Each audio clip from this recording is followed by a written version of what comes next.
Hey guys, Sefasi here, back for War 2 of Season 27. This time 2 Loki's taking on Nefti, and I am on Path 5, bringing in a team of my Rank 3 Red Hulk, Rank 3 Magneto, and my 5-star Rank 5 Apocalypse. First fight up on this war is going to be Apocalypse versus Kingpin. Really pretty basic fight on this path. Really just going to look at trying to remove the protection by knocking him down, baiting L1s, and just kind of getting through as clean as possible. So here we go. One of the things that I like about fighting Kingpin is I find that he throws a special one pretty easily. Don't have to bait too much and things like that.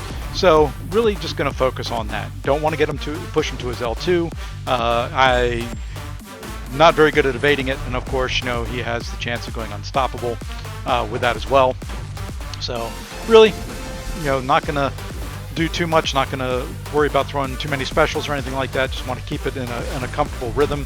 You will see that I do get my traditional, 5-hit combo to the face here, where I wanted to counter his L1 with heavy. Spacing was completely wrong. Realized it as soon as I started throwing the heavy. Nothing I could do at that point other than sit back and take it.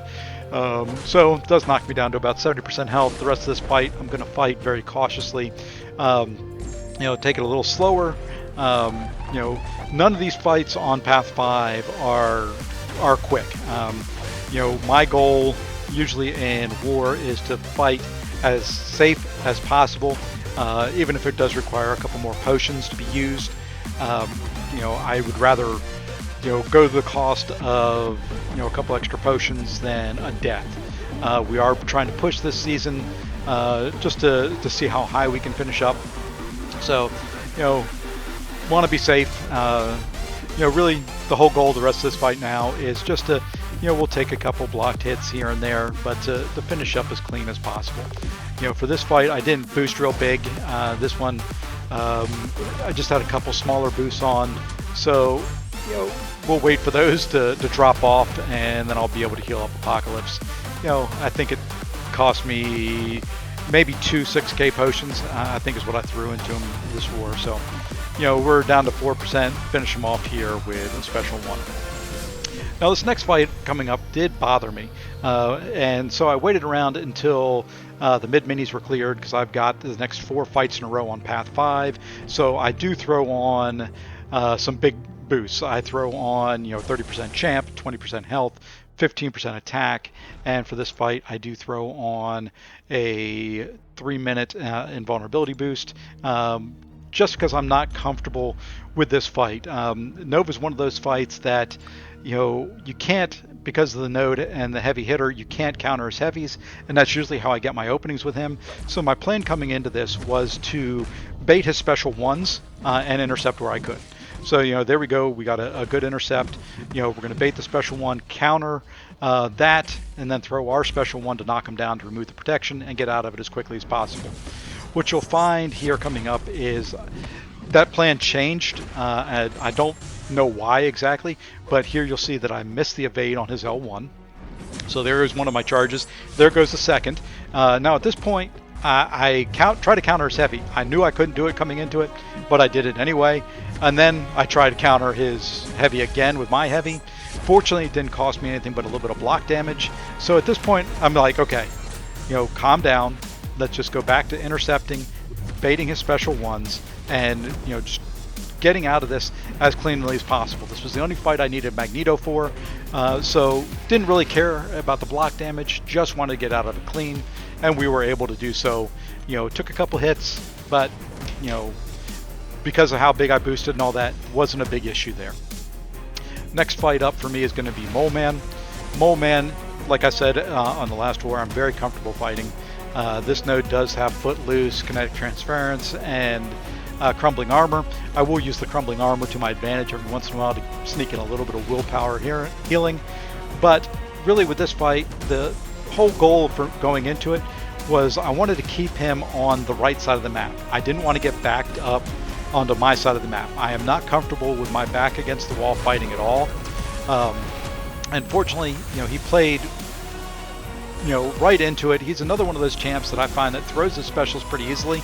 And fortunately in this fight, I didn't have to do a lot of baiting. really just pushing him back as much as possible. The nice thing with him as well with the Footloose is by the time he's done with his special animation, the Footloose buff that he gets is about 3/4 of the way done. So really not a whole lot of evading I have to do. Do throw off an L2 here. I do have the mutant special boost on, so I get about 1.5 bars of power back. Really bait out, another special there. 5-hit combo. Toss off another L2, and at that point this fight's pretty much over. I am going to have to bait out one more special, and then really I'm just going to parry, hit into him even though he's got the Footloose buffs up, because I know he's going to be dead when I do it. So very, very clean fight, went pretty much exactly like I'd wanted it to.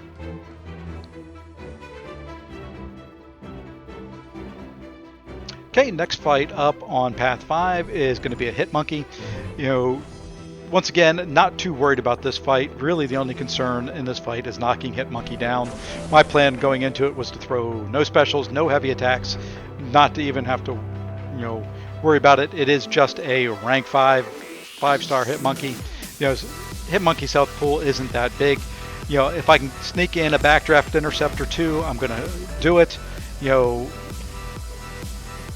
Like I said, really the biggest fear is just really getting hit by him.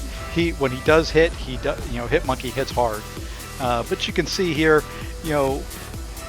not too worried about it. I did get an intercept in there to bring the protection down, and I'm going to try that a couple more times. But you'll see near the end of the fight, I kind of changed that tactic, and you'll see why. So really, here we go. 3 hits, back off, do a backdraft intercept, bring that protection down. Fight's going just like I expected to at this point. Not going to throw the specials, going to let him throw his. You also see a couple times, I'm not sure exactly what happened. I meant, there's a couple special ones that he throws that I mean to counter, and you'll see me just whiff in the air. I'm not sure exactly what it was. They were supposed to be, medium attacks for whatever reason. They didn't go. Like right there, you'll see that little whiff. Doesn't really throw me off at all. Just could have been over the fight a little bit sooner if I was able to counter those specials. And here we go. We'll got him down to 16% health. Really no problems. Until right here. I'll go to do a backdraft intercept, and he dexes back, hits me twice for right at 9,000 damage each. Brought me down, to 50% health. At this point, I'm like, okay, kind of like in the Nova fight where I'm just going to back off and say, okay, we're just going to play very conservative. This is the last fight in the war that I need Apocalypse for. Let me just get out of it as clean as possible. Do have a special 3 I could throw off if I wanted to bring him down. Didn't want to risk it. Didn't want to risk him coming back with 1% health, being unstoppable, and me missing the evade on his special, and having a senseless death. Take a couple extra seconds, be a little safe, bring him down. No problems there. Walk away with the full attack bonus, which is the goal in this war. At this point in the war, at least in RBG, I think it was two deaths for Nefti, and we had 1. Didn't want to give anything away that we didn't have to. It was very close still at this point. So last fight of the war for me is going to be Abomination here, Mighty Charge, once again the intercept node. Plan going in, if I can get a backdraft intercept, great. Once again, it's only a 5-star rank 5. I'm going to have plenty of damage, especially with the way I'm boosted. Not going to really be, do anything that's going to cost me a death. If I can get an intercept, great. You'll see me try to backdraft intercept a couple times on this fight, and Abomination's having nothing to do with it. He's not coming in after me. And then, what I noticed also during this fight is the debuffs that he puts on from his special 1 and from when you hit into his block, really healing me up. I'm getting 139 healing, per tick. Really just going to sit back, stay at almost a full yellow bar in case I'm needed for, one of the minis on Boss Island or something like that. Save the potions and just fight this smart. I was able to get a little bit of an intercept there. Wasn't what I had planned. But it was a nice little intercept, allowed me to get a little bit extra damage in there. We're about a minute into the fight. He's down to about 40% health. going to have plenty of time, like I said, without really having to focus and worry too much about the intercepts. Here he does play a little bit defensive and lets me, hit into his block to push him back some. Because, like I said, I am not comfortable with my back against the wall fighting. And you'll see here, I believe it is on this special, I do get clipped at the end. Maybe the next one. Because my back's against the wall. And that's typically why in these fights a lot of times I'll save my special 3. Is for when I find myself getting my back against the wall, to get away. And there it is. I get clipped. I'm like, okay, enough of this. Let me throw the special 3, gain the map back, and Abomination's specials take up so much real estate, and can push you really from one side of the map almost the whole way over to the other, especially if you have to bait it at all. And he's playing very defensive here himself, so you'll see here that really pushed me back about midway on the map. So we're just going to go like the other fights, very, very cautious. We are sitting at a full yellow bar. A couple more combos here, and Abomination's going to be down. Okay, bait this last special. 5-hit combo, one more combo, and that'll wrap up the war for me. In this one, RBG did finish this war with 3 deaths, and overall just a very good war by everybody. We did come away with the victory. Near the end, they gave up lots of deaths just because it was over, so it did end up 45-9. And looking at our stats so far for Season 27, we do have 10 kills, 0 deaths, 2 Lokis, 2-0. And thank you very much, and we'll see you in the next one.